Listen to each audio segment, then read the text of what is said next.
A'udzubillahiminasyaitonirrajim. Bismillahirrahmanirrahim. Assalamualaikum warahmatullahi wabarakatuh. Alhamdulillahirrabbilalamin. Wassalawatu wassalamu ala rasulillahi sallallahu alaihi wasallam. Amma ba'du. Bagaimana kabarnya Anda sekalian? Semoga senantiasa sehat, semoga dalam lindungan Allah Subhanahu wa taala, dan senantiasa dalam kehangatan keluarga kita di rumah ya.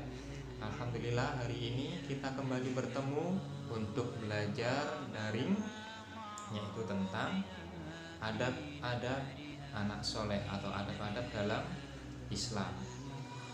Kali ini kita akan sedikit menjelaskan tentang adab terhadap kedua orang tua kita ya. Tolong disimak baik-baik buat anda sekalian. Semoga apa yang kita sampaikan adalah ilmu yang bermanfaat, dan semoga kita semuanya mendapatkan pahala dari Allah Subhanahu wa ta'ala. Amin ya rabbal alamin. Kita mulai dengan kita sendiri, yaitu siapa sih kita ini, mengapa Allah menciptakan kita ya.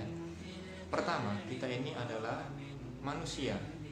Manusia diciptakan oleh Allah Subhanahu wa ta'ala, yang diciptakan berasal dari tanah, yang dimulai dari bapak kita yang bernama Nabi Adam alaihissalam.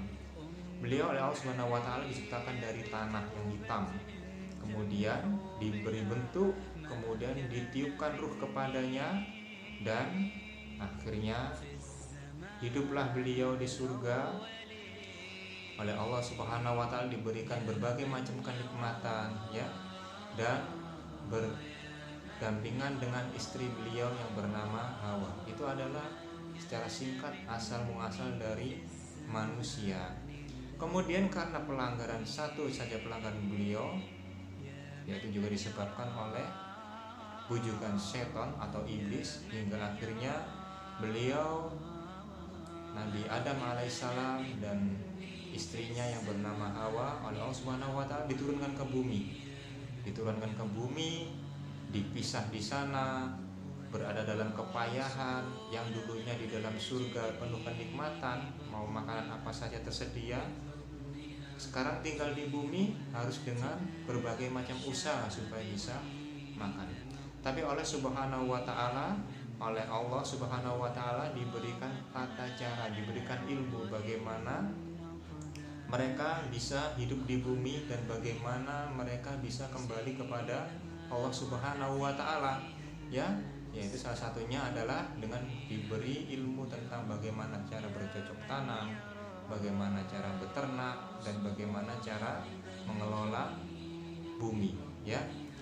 Dan kemudian bagaimana caranya kembali kepada Allah Subhanahu wa ta'ala, yaitu dengan cara diberikan oleh Allah ilmu, yaitu melalui wahyu ya. Salah satunya adalah doa ya, doa Nabi Adam alaihissalam yang diberikan oleh Allah Subhanahu wa ta'ala, yaitu diantaranya yang senantiasa kita baca tiap hari, yaitu Rabbana zalamna anfusana wa illam taghfir lana wa tarhamna lanakunanna minal khasirin ya. Itu adalah salah satu doa yang diajarkan oleh Allah Subhanahu wa ta'ala supaya Nabi Adam alaihissalam bertaubat kepada Allah ya, karena telah melakukan kesalahan, sehingga beliau kembali kepada Allah Subhanahu wa ta'ala dalam keadaan Allah ridho ya.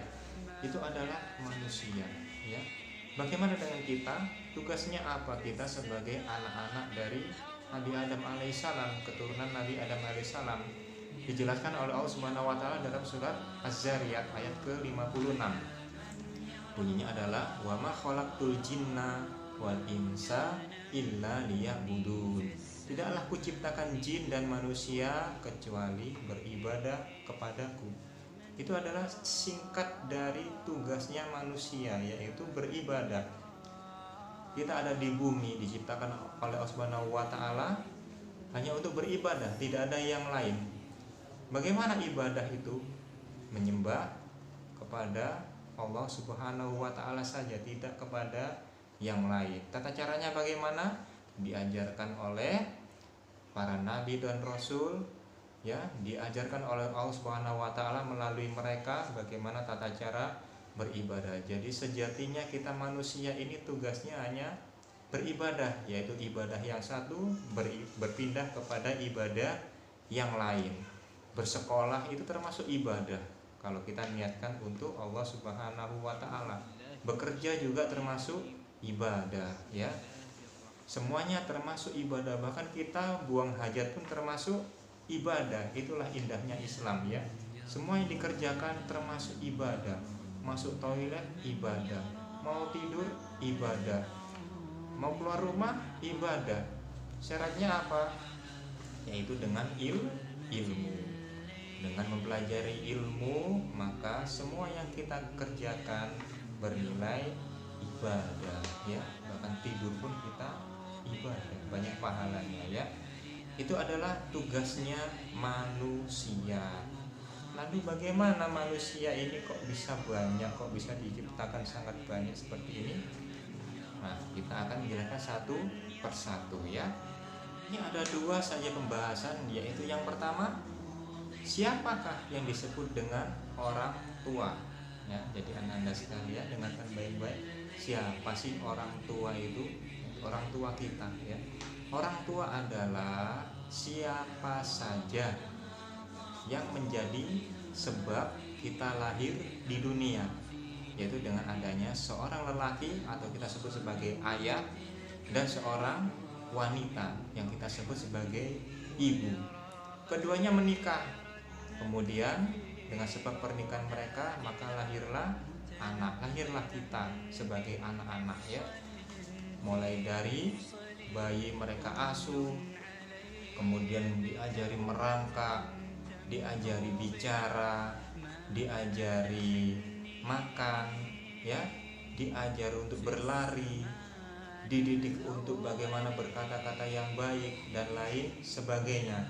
Itulah orang tua kita, ya, yang menjadi sebab kita lahir di dunia.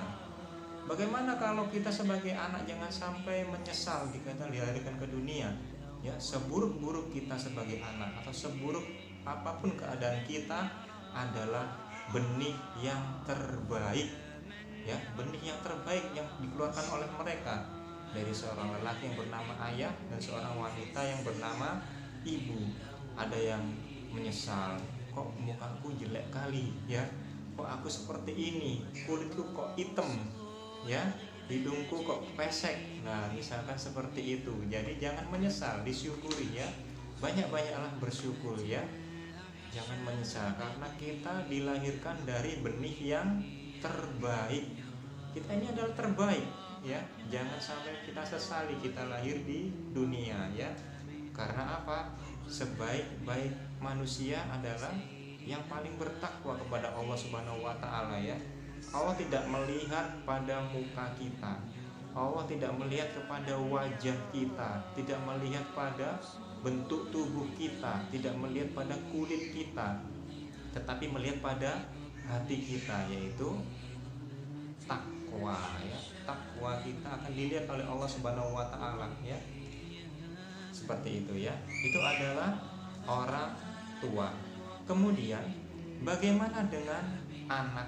Nah, siapa sih anak?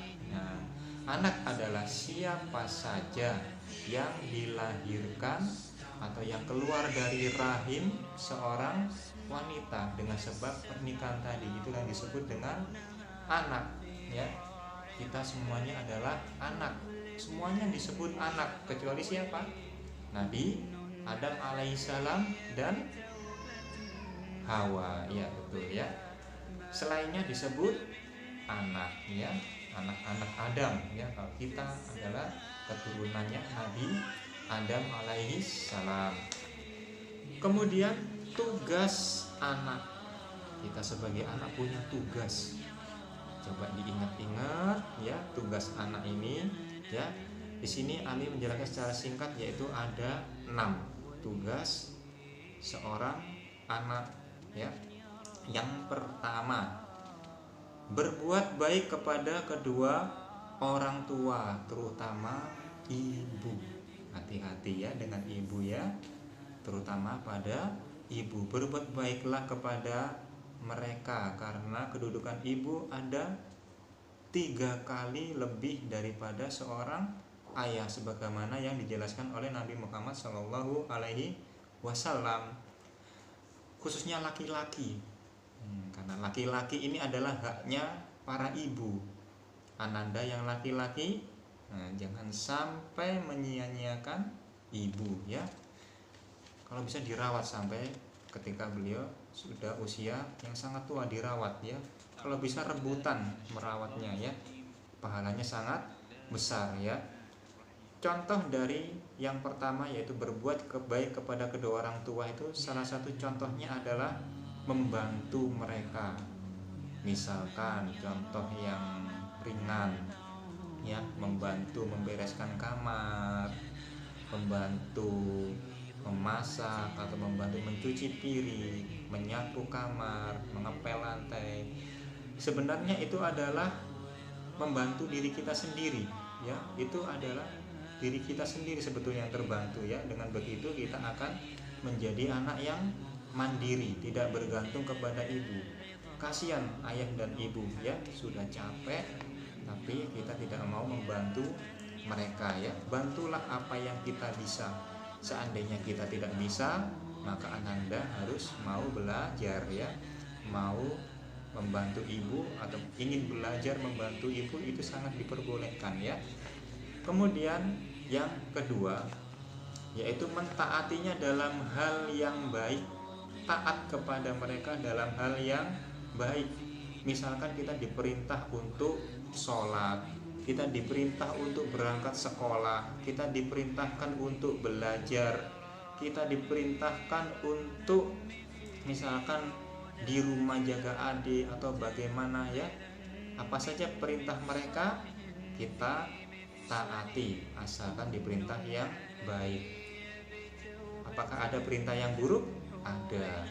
Jika mereka memerintahkan yang buruk kepada kita, maka kita akan menolaknya, tetapi dengan kata-kata yang baik. Contohnya bagaimana?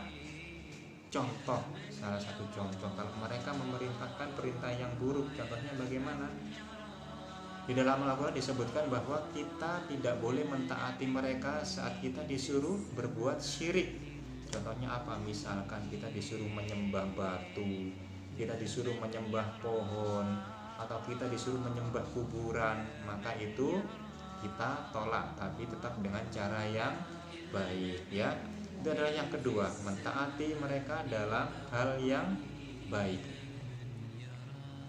Kemudian yang ketiga, memelihara mereka saat mereka sudah tua atau berusia senja ya.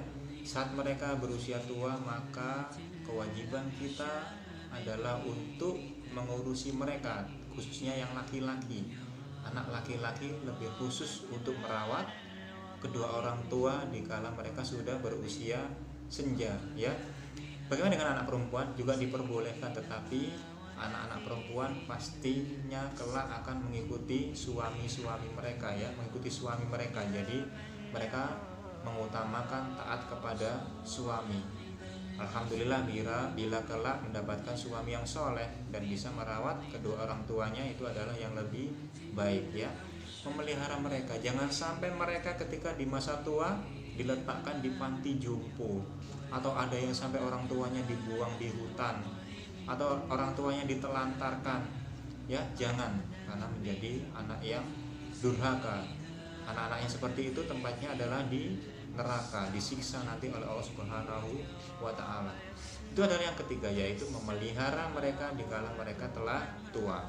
Yang keempat yaitu tidak berkata hal-hal yang menyakiti mereka. Paling rendah adalah berkata itu nggak boleh, itu tidak boleh ya. Itu sangat menyakiti hati kedua orang tua kita ya. Apalagi sampai contohnya membantah mereka, membentak mereka, rewel ya, merajuk ya, dan lain sebagainya. Itu menyakiti hati orang tua kita ya, jangan sampai ya. Itu adalah yang keempat, yaitu tidak berkata yang tidak disukai oleh kedua orang tua kita, membantahnya itu jangan ya. Kemudian yang kelima, yaitu selalu mendoakan mereka. Ini adalah salah satu kunci dari bakti kita kepada kedua orang tua. Bagaimana doanya? Kami yakin ananda sekalian sudah hafal ya, yaitu Rabbirhamhuma kama rabbayani shaghira. Ya Tuhanku, sayangilah mereka seperti mereka menyayangiku di waktu kecil ya. Karena orang tua kita adalah manusia yang paling sayang kepada kita ya. Manusia yang sayang kepada kita. Jangan sampai kita membalasnya dengan yang buruk ya. Doakan mereka di semua waktu-waktu kita, khususnya di ketika kita sholat ya. Rabbirhamhuma kama rabbayani shaghira ya. Atau doa-doa yang lain yang menjelaskan atau yang meminta kepada Allah Subhanahu wa taala supaya orang tua kita diampuni, orang tua diberikan rahmat oleh Allah Subhanahu wa taala, apalagi orang tua kita yang telah wafat. Kita doakan kebaikan buat mereka supaya mereka di alam kuburnya atau kelak di akhirat mendapatkan rahmat dari Allah Subhanahu wa taala. Kemudian yang keenam atau yang terakhir yaitu tidak membalas perilaku buruk mereka kepada kita. Kadang kita salah mengira mengapa orang tua kita berperilaku buruk kepada kita. Misalkan kadang kita dimarahin, kadang kita dipukul. Bisa jadi itu adalah karena sebab kita sendiri. Misal kita rewel, kadang kita dipukul oleh mereka, atau kita membantah mereka, akhirnya mereka terpaksa memukul ya.